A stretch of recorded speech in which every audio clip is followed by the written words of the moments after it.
Joining me today for Engleland Perspectives Let's Have a Conversation is Joel Heinzeroth, former U.S. Army general and farmer/cattle rancher. Joel, thank you for joining me today. It's an honor and a pleasure. So you grew up on a generational farm in northwest Iowa, but joined the military before really taking over the family farm, if I understand correctly. And then things didn't quite work out to plan, so now you're adjusting to a new season of life, would you say? Yes. My father, unfortunately, passed away in a farm accident right after I joined the Army. And, one of the big things about agriculture, especially in the 21st century, is estate planning. And, no one lives forever, and, you need to have a plan in place. And luckily, my dad had a plan in place. It didn't necessarily ensure the farm was given to the next generation, but it did ensure that my mom would be taken care of. And luckily, he had set up an estate plan where mom was able to walk away without going into a whole lot of details. She was able to walk away debt-free with life insurance, which allowed her to get a fresh start, buy the proverbial, house in town, and have another wonderful 10 years before pancreatic cancer unfortunately took her life. So, and I was already in the Army, so I just drove on with being in the Army and went from there. Gotcha. And you were one of 6 children? Yes, I was the last of 6. It was a 2,000-acre farm. It was basically corn, soybeans, and then hogs, and then a small herd of cattle. And then we did a whole lot of custom work and 6 semis to kind of just keep everybody busy year-round. Gotcha. And did you grow up wanting to become a farmer? I wanted to be a farmer, but unfortunately, being the last of 6, my father kind of looked at it as the prospects of me, inheriting the farm were, between slim and none. So basically, when I turned 16, he just made me an employee. A lot of farm kids, they work, quote unquote, for free. But Dad was upfront with me and said, "Hey, I'm going to pay you a wage. And, I do hope that you can take over the farm someday, but if not, then, you've gotten something out of it other than a broken promise." So, and that's why I went towards the Army, because my father was really adamant about me finding a trade or a vocation, instead of just trying to take over the farm when I graduated from high school, like he did back in the 50s. It's just, the problem is, They wanted you to have options. Farming has gone from a way of life to a business in the last 100 years, and you really have to have a financial and business savvy that is a lot more than just being passion for being a farmer. Yeah, that's a really good point, actually, because if it does seem like if you're getting into it, you have to have something to sustain it. Yeah, you have to run it as a business. I mean, it's, and the business has got to make money, and it's got to put food on the table, and that's, I know we'll get into it later on, but that's kind of what I ran into with my current ranching venture in Oklahoma. You just have to be blunt honest with yourself and your family, and if it's not working, you've got to come up with you either got to change the plan or come up with a new plan. Yeah. So what are some fond memories that you have growing up on the farm, and how did that influence you? Oh, just, being outdoors, Erica, being around, being part of the land, being around animals, working side by side with your family. I mean, it's just, I grew up as a young kid around farm machinery, got to play with, I played with the toy tractors, and then I got to play with the big ones. And the thing is that the lessons that my dad taught me and the hard work ethic that he instilled in me has carried me through the rest of my life. I mean, I'm 51 now. The farm's been gone for, going on 30 years now. But, I mean, the lessons that I learned, the joys of putting in a hard day's work and growing things and seeing things grow. I think that just, whether a kid stays on the farm or goes off the farm, those lessons stay with you forever. And that's my biggest thing, is being able to, work side by side with my dad and, see my mom. She was the stereotypical farm wife who, she was a teacher, but when she started having kids, she was able to be a stay-at-home mom and raise 6 wonderful kids and fill a house full of love and hard work. And those are 2 things that, it's hard to find a better life than that, when you can do rewarding work and be surrounded by a loving family. Yeah, sounds like a great childhood. So were you homeschooled, or were you in public school? Public school.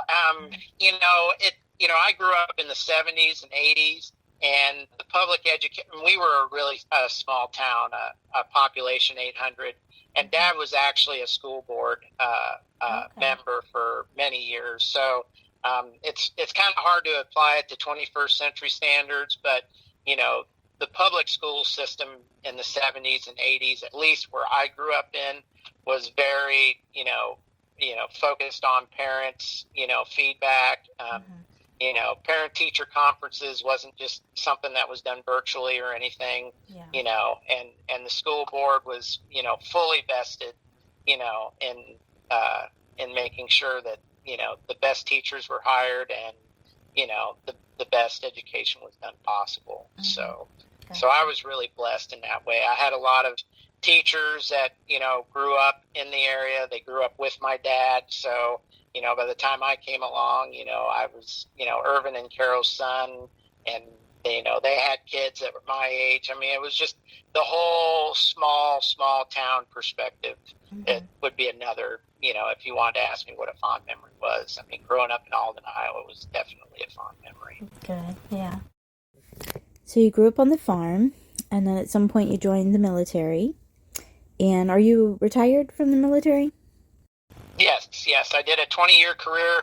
Originally, I was just going to do 4 years and get out. But, my dad passed away, and then I was still going to get out. But then 9/11 happened, and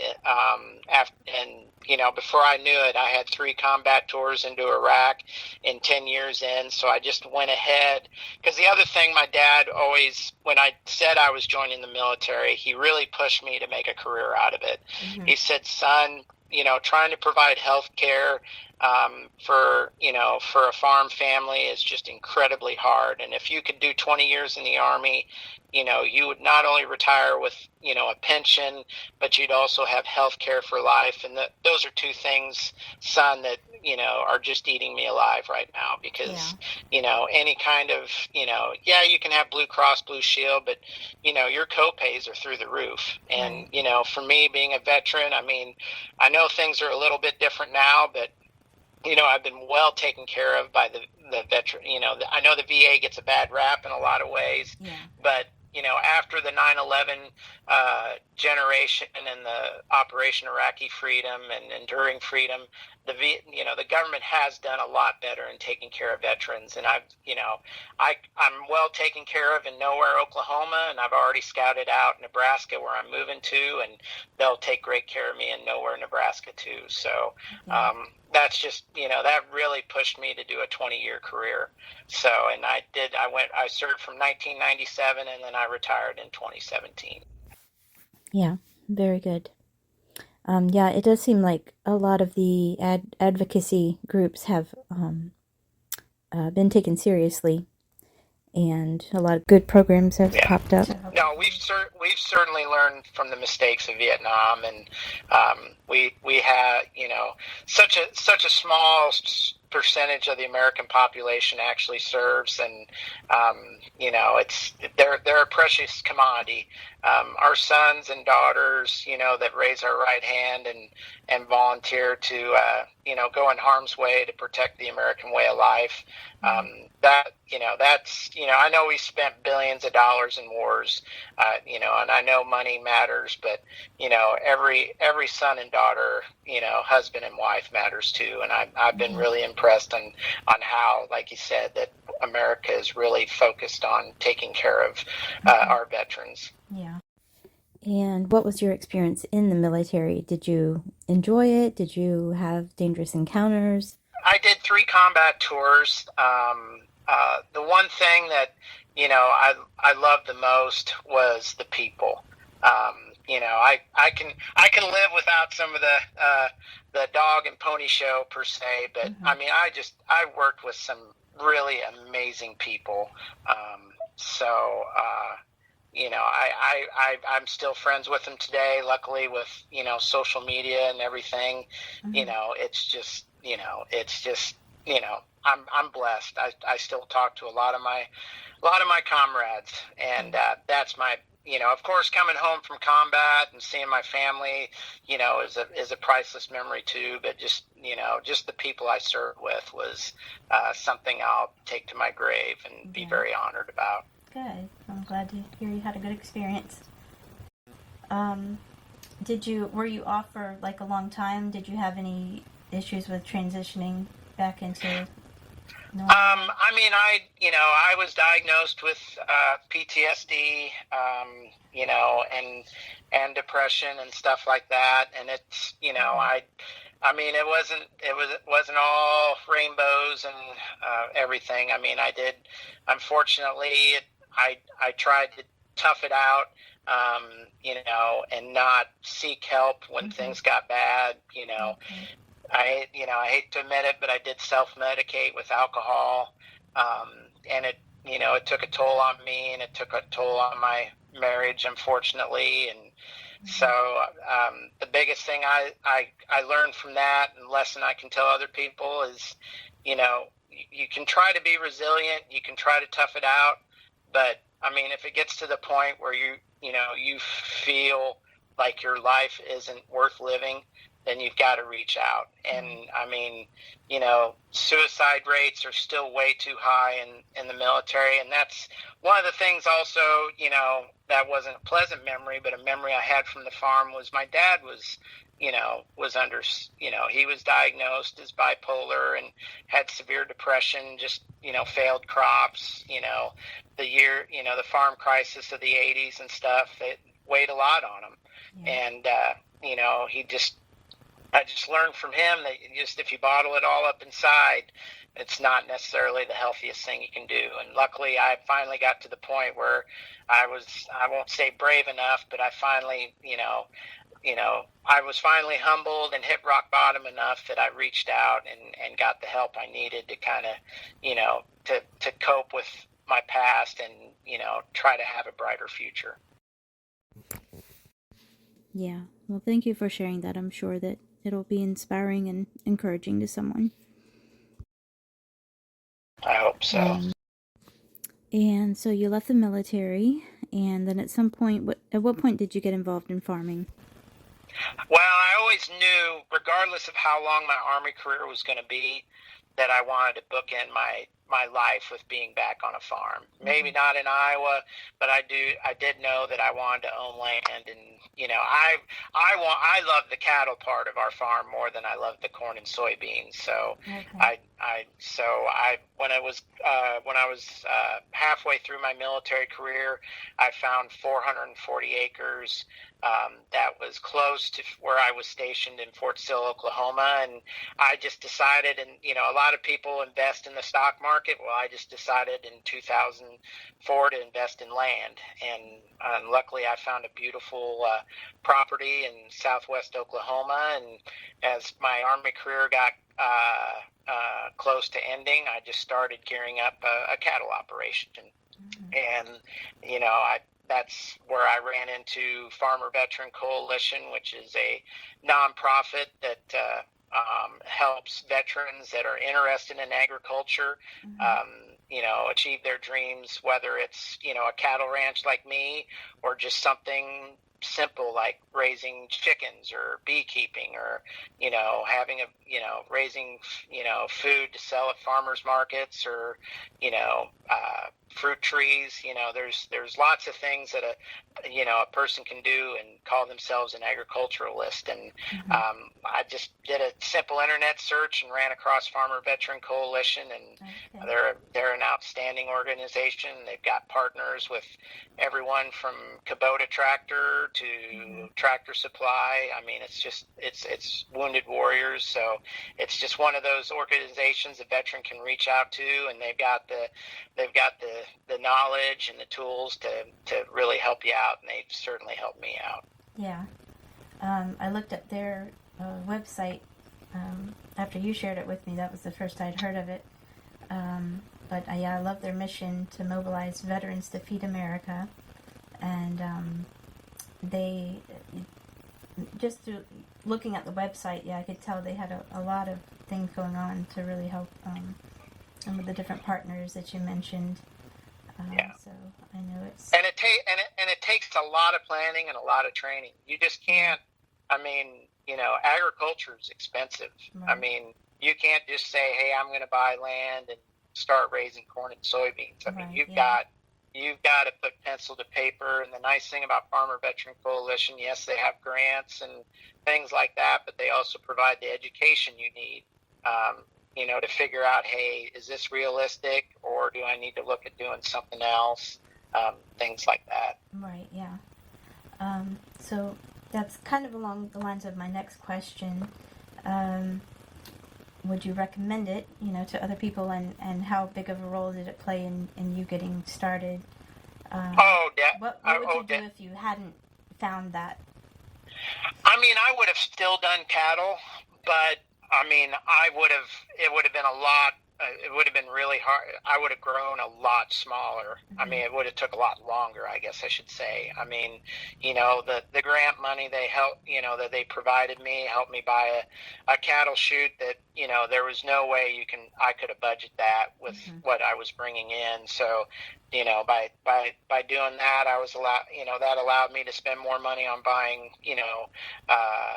cattle. And I think you can't ever have enough information at your hands, and it's just you can get on YouTube and you can Google and stuff like that, but sometimes the mentorship is really the biggest thing, because I've had lots people have reached out to me as they've retired, or and they said, hey, I want to buy a ranch, and I'm like, well, what do you got? And and a lot of times I don't try to talk people out of it, but I just there's such a thing as growing too fast. I mean, you can treat a farming dream like a credit card, and you can just go out and instead of buying a new car or buying all new furniture, you can go crazy on equipment and everything, when really the basics are you need land and you need a commodity to grow, whether it's corn, soybeans, or animals, and you've got to be realistic. I mean, you still have to support your family, and then the other thing, you really have to have your family on board with it too. Right. I mean, you can't look at your significant other and say, hey, I want to start a farm. I mean, because it's going to take a lot out of your, you need to be a team with it. It's not just something you can do on your own 9 to 5 and come home and, hey, honey, I'm home. What's for supper? I mean, it's got to be shared work and it's a lifestyle, right? Yeah, it's a business, but it's a lifestyle too. It's what's that one slogan? It's the toughest job you'll ever love, and that's for sure agriculture in a nutshell. Yeah. I had some experience with when my son was born. I guess is really what got me more interested in agriculture in general. But I wanted to. I wanted to have a little garden so we could grow our own food, and, you can't always trust things in the grocery stores, and I wanted him, to be able to have food that was clean and that I knew where it came from and that was safe and that kind of thing. And so just from my own experience, yeah, I probably, I know everyone says start slow, but I'm the type of person I like to start big, and I bought, like tons of seeds and all this, and sprouted them, and probably lost, like hundreds of little seedlings because, I just started too fast and didn't, really know what I was doing. And then we bought uh, some chicks to raise. I actually had like a whole flock of um, ducks or geese. I can't remember. It's been so long, but um, someone had they were using them for to lay eggs, and they Mm-hmm. donated them to us. But they ended up getting out and going into the woods and never coming back. So Yeah. um, Well, and mistakes happen. I mean, yeah. it's just, but it's just, the thing But it's a is, lot to sign up for. Like I want my audience to hear stories of like you're sharing, that it's because there's a lot of kind of a homesteading movement going on, which is great. But then a lot of people are kind of getting in over their heads before they know what they're yeah. doing, and And your inputs cost so much. I mean, you look at trying to get into chickens right now, and it's insane. I mhm, mean, same thing with cattle. I mean, cattle prices are through the roof. So it's just, that's why if you can find a mentor, and whether it's a nonprofit or a neighbor, or just reach out to the extension service. mhm, It really, that's the biggest thing I can tell people. You are not alone in this. There's lots of information out there. There's a lot of people that are willing to help you. I mean, every state has a land grant university that has an agricultural extension office, yeah, basically in every county, and those people are paid with tax dollars to help you succeed. So it's just, it always frustrates me when someone calls me and says, "Well, I didn't really know who I could ask, so I just kind of guessed." And I mean, mhm, if we can minimize the mistakes up front, it just you don't dig yourself into a hole. mhm, And that's why I only started out with 4 heifers, and I, I could have bought more, but I kind of wanted to stick my toe in the water. I wanted to I wanted to raise them. I wanted to have a small calf crop. I wanted to experience calving where I'm not calving 20 animals. I'm just calving 4, right, yeah, so, it's just the stair step. I mean, and for, like if you want to do a garden, well, hey, I can do a half-acre garden. Well, maybe we just do a 4th-acre garden this year, yeah. and we Or sample with just start with stuff. And spinach or lettuce, just yeah, well, my mom had probably an acre of strawberries, Okay, and that was a lot of strawberries, but it was what she loved. yeah, So I mean, if you love what you do, it doesn't come across as work. right, So that's kind of the deal. It's not to tamper expectations or mhm. try to be a negative nanny or anything, but it's just like, you Yeah, know just be realistic and practical. yeah, be realistic, and that way, if you make a mistake, you make a small mistake, and you learn from it, and you can succeed on a larger scale. Hmm. So as far as getting into cattle ranching, what does a cattle rancher do, and what's a typical day in the life of a cattle rancher look like? Well, for the most part, the unless you inherit, or born into a cattle operation, most cattle operations are going to be, you're going to have a job in town, and you're going to start your cattle operation on the side, whether you're going to raise show steers, or you're going to buy a couple calves to raise for beef, or if you're going to do like I did and did cow calf. um, so starting out, the number one thing you need is land with grass. And once you have that, I've got 440 acres, and that will basically support 50 mama cows. So I wrote that down in my little book, and I found a good breeder that was willing to, not only sell me animals, anyone will sell you animals, but also take the time to kind of tell you, well, if you buy these, you're going to have a lot less problems calving. If you crossbreed them with this bull, you'll get a bigger calf, which will bring you more money when you sell. So I hate to say it's networking, but it's networking like any other business, you network, you get with your local, you check out, your local cattle associations. Most states have cattle organizations, and there's even some counties that have their own county cattlemen associations. And there's national organizations, and the national ones have all kinds of workshops. I mean, what you need to realize is just like any other trade or any other, you need to approach every day as a learning experience. You're never going to learn. You're never going to know everything that you need to know to be a successful cattle rancher. You just have to have the knowledge that, hey, I need to continually seek self-improvement. Just like they teach you in the military, continually improve yourself, learn new things, study hard. I mean, it's the same thing with being in the cattle business. And you've got to learn that they've got to have grass, because if they don't have grass to eat, you can spin yourself into the poorhouse really fast buying feed, more feed than you need to. So you got to manage your stocking rates. You got to realize that in Oklahoma we're under the constant threat of drought, so you always have to have a plan. Hey, if it doesn't rain, then I know I'm going to sell a certain number of cows because I can't feed them all, so you can live to fight another day without having to go completely broke or having to sell all your cows when there's nothing left to eat.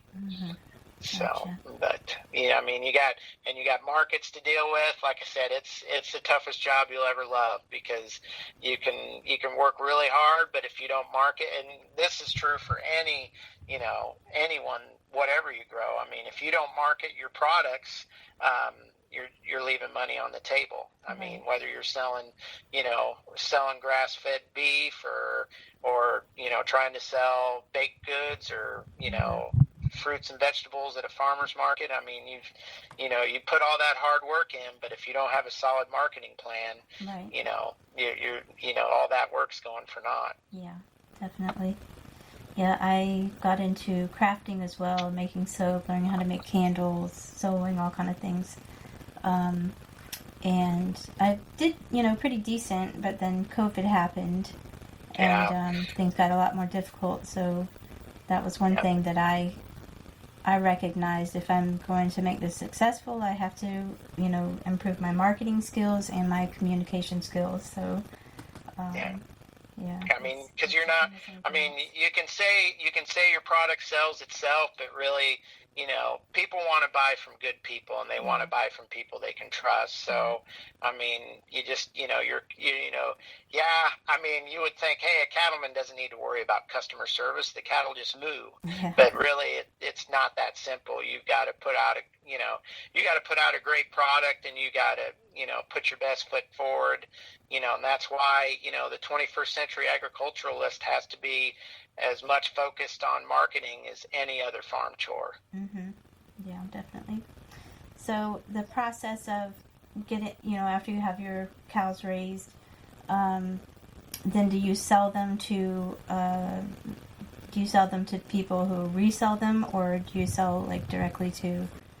No, I've done a little bit of, I call it branded beef. I mean, Farmer Veteran Coalition has their own label called Homegrown by Heroes, and it's very easy for a veteran to get certified as a homegrown by hero. And I did sell some branded beef straight off the farm, but once I got up to about 50 head, I just went ahead. I'm a cow calf man, so I raised the calves up to about 500 pounds, and then I market them usually through I try to do private sales as much as I can, because you kind of cut out the middleman, kind of like going to a wholesale grocery store or a Sam's Club or a Costco. but I also just use the local. I'm blessed to be in an area with a couple great markets for selling cattle. They kind of bring the buyers in. Most of the buyers come in from the feed yards, and they're looking for a nice uniform set of calves that weigh about 500 pounds, and that's kind of what I gear my operation for. So, and then that kind of helps, you sell the calves. That gives the chance for the mamas that are bred back to kind of rest up and, build their strength back up, because you need to have a cow that gives you a calf every year. Because if you don't do that, then, you're basically feeding a cow that's not paying you anything at all. So you really gotta take care of your mama cows so they take care of you. Gotcha. Okay. And there's lots of other. You don't have to be strict cow calf. I mean, I know lots of people that they raise show steers. That they sell to kids in 4-H and FFA that want to show animals. You also have people that just do what they call stalkers, where they buy calves from people like me, and then they just feed the calves from 500 pounds to 1,000 pounds, and then they sell them to a feed yard. So there's lots of niches in the cattle industry, and it's really I always love my baby calves. Nothing brings me more joy than being able to see a new calf, nursing on its mama. So that's what always draw me in there. But like I said, there's people who love raising show animals and seeing, young kids take that show animal and winning lots of, awards and hopefully money with them. So, it's just basically you need to find what you love to do in whatever you do in life, agriculture, whatever. And, that's, if you enjoy what you do, you really don't work a day in your life, you know. Some people ask me, man, 20 years in the Army must have been a long time.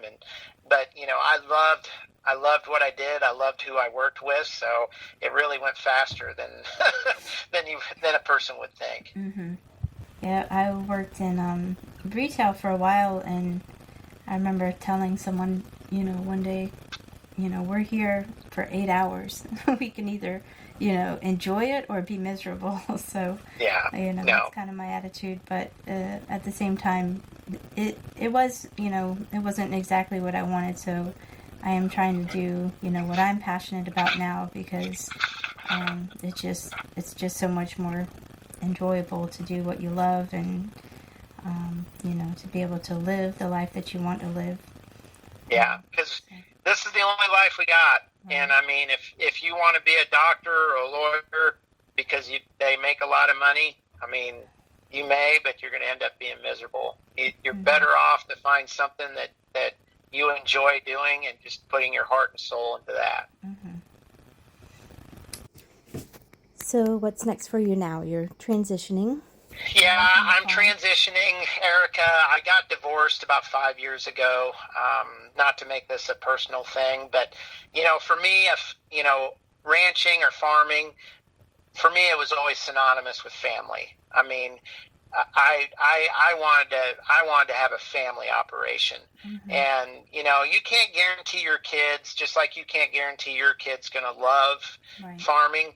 But at least if they grow up, even if it's just like you did with gardening and poultry, I mean, you learn things just like I learned as a little kid working on a farm. I mean, I didn't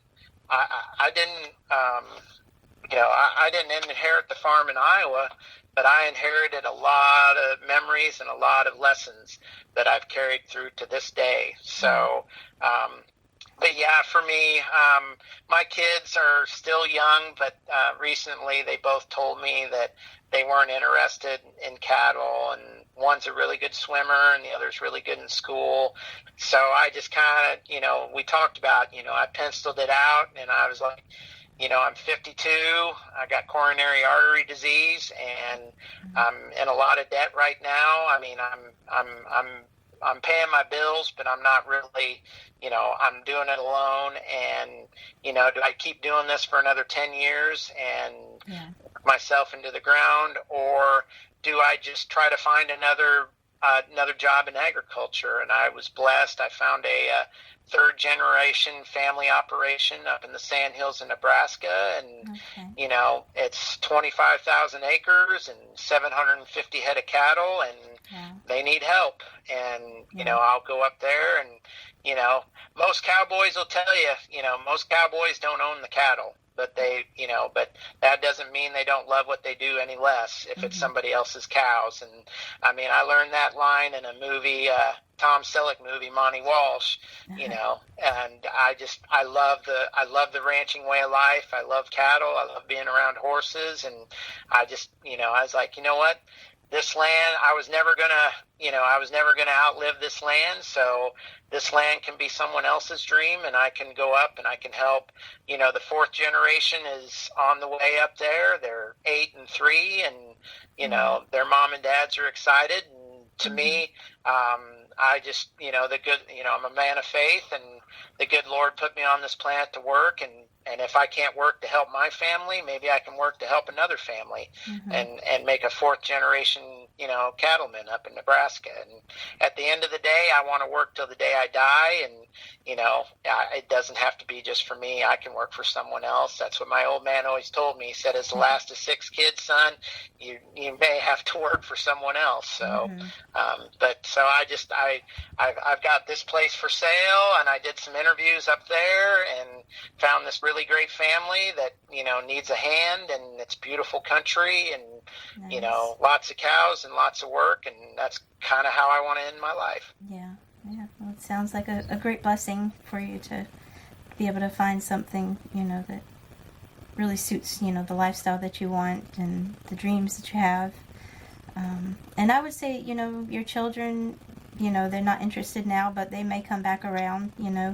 That was when I was, that age. I didn't want anything to do with it, and now I'm much more interested. So, they may come back around. But, and the thing is, I'll be better financially once I sell this. And if they come to me when they turn 18, I'll be in a better position to help them than I am right now.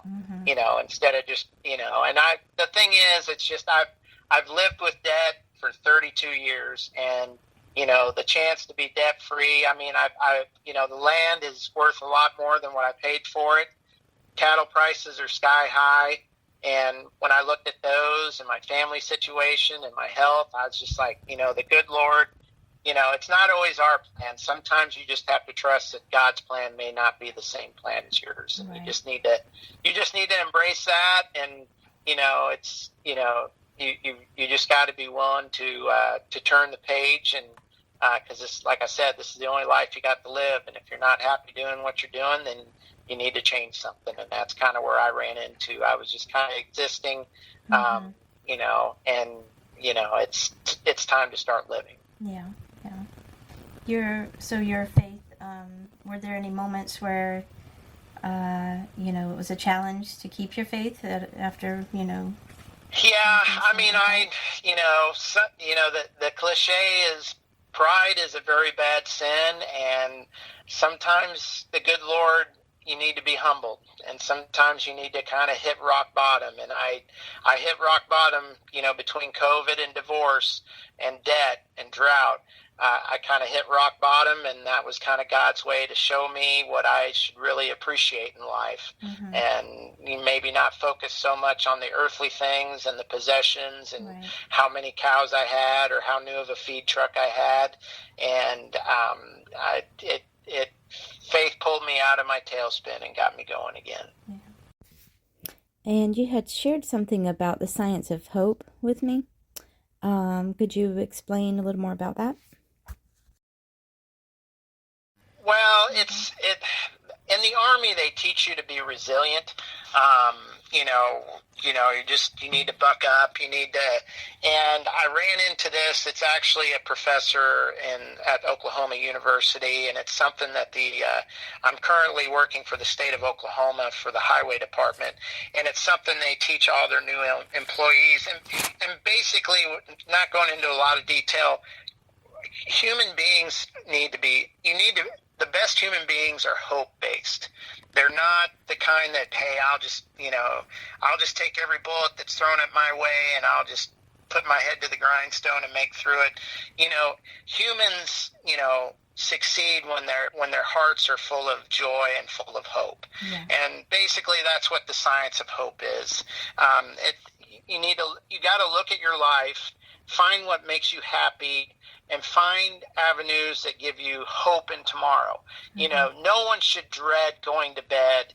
Oh, I don't want to wake up in the morning. I don't want to face another day. You've got to shift that paradigm from being negative, hey, I just got to get through it, to what can I do with my life? What goals can I set?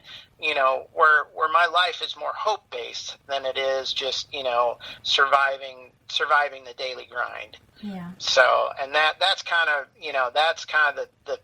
the macro look at it, and it's something I encourage, whether you're a man of faith like me, or you're a spiritual man or person, or you need to find ways where you can recharge not only your body physically, but you need to be able to recharge your mind and your spirit.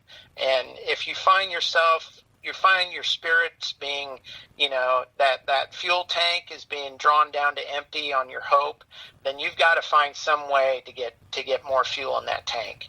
Because, if you go forth and do great things with hope in your heart, you'll go a lot further in life than just saying, hey, I got to survive another day so I can go home. Yeah. I definitely relate to that. So my New Year, I don't know if you are on my subscription to the journal, but my New Year's resolution was to dare to hope and dare to encourage. Because I've experienced a lot of hopelessness in my and it's really easy. We live in a fallen world. Mm-hmm. We live in an uncertain world. We live in an expensive world. I talk, my coworkers, that have 3 and 4 kids, they go to, when they go to Sam's Club to buy groceries, they cringe. Mm-hmm. Because of the price of food and everything like that. So, I totally understand where you're coming from. And, it's just one of those things. You just, you got to find the good things in your life, and you've got to focus on those. And maybe, maybe I don't live in the greatest house in the world, but I have 2 beautiful children, maybe I don't have the nicest car, in the parking lot at work, but I've got a spouse that loves me. Right. And I think a lot of people, they get themselves in trouble because they chase the material things or what they think Facebook, all those, a lot of people like posting just the perfect stuff on Facebook, and it gets to be a facade, and it's not real, and it ends up biting you down the road. Just because you can afford a $600 a month car payment doesn't necessarily mean God wants you to have that $600 car. Maybe he wants you to get by with the old van and take a memorable family vacation, or instead of taking overtime so you can buy the boat, maybe you just, you do what your job requires of you so you can go home and help study with your kids, or, show them that you care about their schoolwork. See, that's the other thing, that's why homeschooling's so great, because the kids realize, hey, my parents care about it, versus just dropping your kid off at 8 a.m. and then depending on, someone else to teach them. That's just the wrong way to approach being a family. A family needs to be nuclear. It needs to be a husband and a wife, and you need to care about those kids, because you only have them for a short period of time. Yeah, definitely. I had so many moms and parents tell me, don't blink or it's going to be gone, and he's going to be 9 this year, so it's definitely true. I feel like it was yesterday that I had him. My son's 8, my daughter's 16, and it just seems like a second ago they were 1, and it'll escape you, and I'm sure you've heard this before. No, you're always replaceable at work, but you're not replaceable at home. Right. And that's kind of where I'm at with my ranch. I work so hard at it that I sacrifice what time I do get for myself and for my kids. And I just like, you know what, I can go work for someone else. And when I get my 2 weeks of leave, then I can just forget about the cattle for 2 weeks and be a dad. Mm-hmm. So, and then I hope my son and my daughter come up and spend summers with me, and they can help me hay, and it won't be my hay and it won't be my tractor, but we'll get the same experience as if it was. Yeah, that's great. Yeah, and I homeschool my son partly, well, when he was a baby, I have the same ideals. Like, I wanted him to be raised around animals. Like, I didn't grow up on a farm, per se. I never really thought of it that way. I guess you could say we kind of did, but we had more pets than anything. But at one point we had quite a few chickens, and we had, I think, a mother cow and her calf at one time, horses, lots of cats and dogs. So, Yeah. That those, like you said, those memories, just growing up and having, kind of the freedom to run around in the fields and Exactly. that kind of thing. I want my son to have that same kind of life. And for me, I've never had a lot of stability job-wise, which has created, instability elsewhere. So part of my journey has been, finding alternative solutions to, just working a job rather than, or rather finding communities, that support the kind of lifestyle that I want to live. Because, like you said, if you have a farm, there's no telling, if the children are going to take over, or if you, in my case, like I got sick, and that was another element that, made me think about things like I don't want to get invested in something that I'm going to lose over getting sick and things like that. So I've found other communities, and of course, there's like the Amish people. They have a whole big community, but I've found like smaller communities that are more intentionally, living certain kind of lifestyle. So that's something that I've been interested in. But yeah, it's been a challenge. I never imagined, being a single mom, and at the same time, I chose to stay home because I was ready to go back to work. But once I had my son, like, it just changed my life. Holding him and realizing like how fragile he was, and I just couldn't imagine putting him in daycare as a newborn, because my husband passed when he was a newborn. Yeah.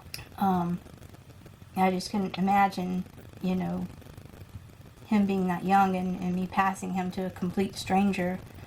But also just the bond that we were having, I didn't want to lose. And so I've had, to give up a lot of things, to sacrifice a lot of things to be able to stay home with him. And then after that, it became kind of a survival thing, because again, with COVID, messed up a lot of things. And I chose to keep homeschooling him because I was going to put him back into school, or put him in public school, but I felt like I didn't know if I was going to move here or there, or if this and that's going to happen. So I just felt like it would be more stable for him, for me to home educate him, not have to pull him in and out of schools. But yeah, it's definitely been a challenge.